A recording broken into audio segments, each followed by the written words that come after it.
Good morning, it's August 14th, and this is To My Liberal Friends. Special counsel. What special counsel? The evidence keeps piling up on Hunter Biden and his wholesale selling of his father's name and position within the government. He can no longer just pretend this will go away, because no matter how long the mainstream media ignores the story, it keeps popping up and they keep looking like fools. The classic example was the famous laptop that Hunter Biden took to a computer repair shop in Delaware. The laptop was rife with both salacious photos and incriminating emails. John Paul Isaac, the owner of the shop, looked at the material and thought it was interesting. There are two schools of thought on how he should have handled it. First, he could have just called the appropriate law enforcement agency and gave it to them. He should have kept a copy of the hard drive as insurance.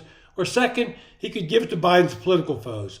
He chose the latter, and for that, he was denounced as a stooge in a political game. The media immediately called the laptop fake and bought the accusation by the Russian campaign, the Biden campaign, that it was Russian disinformation. They even rounded up about 50 former intelligence officers to back up that claim.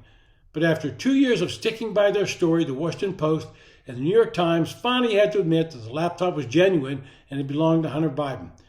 Hunter Biden at first said the laptop was not his. Then, whenever he realized it was, he sued Mr. Isaac for invading his privacy. So which was it, Hunter? Was the laptop fake or was it genuine? This prompted the U.S. Attorney for Delaware, appointed by Trump, to commence an investigation into things surrounding Hunter Biden. It went on and on and on. Meanwhile, candidate and President Joe Biden said he never spoke about his son's business activities and knew nothing about them. He also made it plain he was proud of his son. During the investigation, which has lasted 5 years, more and more information has come out. It started out with federal investigators looking into whether Hunter Biden or his associates violated any tax and money laundering laws with the business dealings in Ukraine and China. In October of 2018, a separate investigation was initiated after Hunter's sister-in-law turned lover, Haley Biden, throws away his handgun, leading to a search by Secret Service agents for the weapon and a disclosure of its purchase by the Bureau of Alcohol, Tobacco, Firearms, and Explosives. This was a problem because the younger Biden had answered no when asked, "Are you an unlawful user of or addicted to marijuana or any depressant, stimulant, narcotic drug, or any other controlled substance?"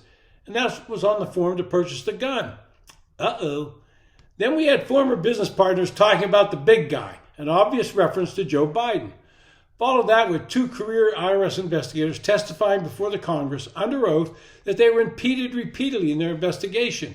And of course, Devin Archer, his business associate, testifying under oath as well that Hunter Biden put his father on the phone with business contacts over 20 times. And this to the Democrats just said, well, Joe Biden didn't discuss business, just explains pleasantries.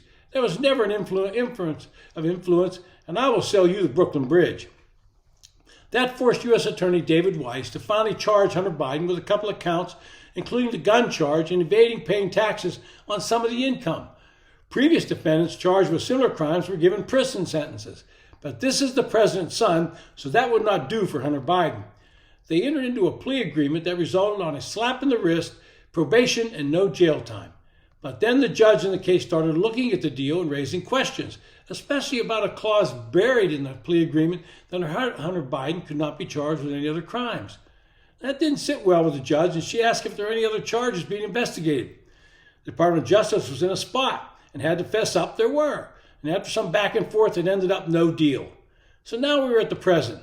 There is no plea deal that can be worked out, and the public's now looking at how the Department of Justice handles this sticky situation. Joe Biden has changed his tune and now says he never participated in any business deals with his son. That's a bit different from saying he never spoke to his son about them, but then everyone now knows that's a lie. So what does the Attorney General do? He appoints a special counsel for the Hunter Biden case and names, you guessed it, David Weiss, the guy that put together the sweetheart plea deal. Mr. Garden said the Hunter investigation had reached a stage where such an appointment was appropriate. But the stage the case had reached after being slow-walked for years was the stage where Hunter and his prosecutors were caught trying to wave through a plea deal that would end the investigation, even as prosecutors told the public investigation was ongoing. That means that David Weiss, the newly appointed special counsel, will have to investigate David Weiss, the U.S. attorney that crafted the problematic deal that the judge refused to accept, and that David Weiss was publicly saying never existed. These are things a special counsel should be looking into, but it's difficult when the person being looked at is the person doing the looking. I doubt he'll find any wrongdoing. David Weiss, in my opinion, is at a crossroads in his legal career. Is he going to follow up on charges by his own IRS colleagues that his actions in the investigation were tainted by favoritism toward Hunter? Will he use the designation of being a special counsel to shield himself from the subpoena sent to him by the House committee that is independently scrutinizing the Biden family? They have already unearthed the alleged receipt of millions of dollars by multiple Biden family members. What will Mr. Weiss say about these allegations? The bottom line is that Attorney General Merrick Garland should have appointed someone other than David Weiss as a special counsel. Mr. Weiss has denied that he previously sought special counsel status, and now he's asking for it. What changed to make this correct decision? As I said before, this now gives Garland and Weiss cover to refuse to answer questions that Congress might pose. It also allows them to wall off any potential FBI agents that have worked on the case and disallow them from testifying.